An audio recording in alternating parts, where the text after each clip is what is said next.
যৌন নিগ্রহের শিকার কি শুধুমাত্র মেয়েরাই হয়? না, ছেলেরাও হয়। এবং সেই জন্যই বলতে পারো একটা দিন, যে দিনটায় সচেতনতা তৈরি করার জন্য উদযাপন করা হয়, দিনটার নাম হচ্ছে ব্লু আমব্রেলা ডে। ছেলেরাও যে যৌন নিগ্রহের শিকার হয় সে বিষয়ে সচেতনতা তৈরি করাই হচ্ছে দিনটির বিশেষত্ব।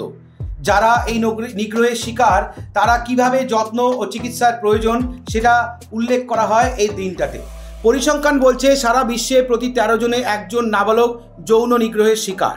20% ক্ষেত্রে বয়সে বড় মহিলারা নিগ্রহকারী। 2007-এ শেষ সমীক্ষা যেখানে দেখা গেছে প্রায় 52% ছেলে এর শিকার। ভারতে যদিও নির্দিষ্ট করে কোনো পরিসংখ্যান মেলেনি, তবে সচেতনতার প্রচার কিভাবে করা হবে বলতে গেলে বলা হয়েছে প্রয়োজনে পুলিশে যেতে হবে, স্কুলে স্কুলে ক্যাম্পেইন করতে হবে, মিডিয়া ক্যাম্পেইন করতে হবে। ছেলেরা নিগ্রহে নালিশ করলে গুরুত্ব দিয়ে শুনতে হবে।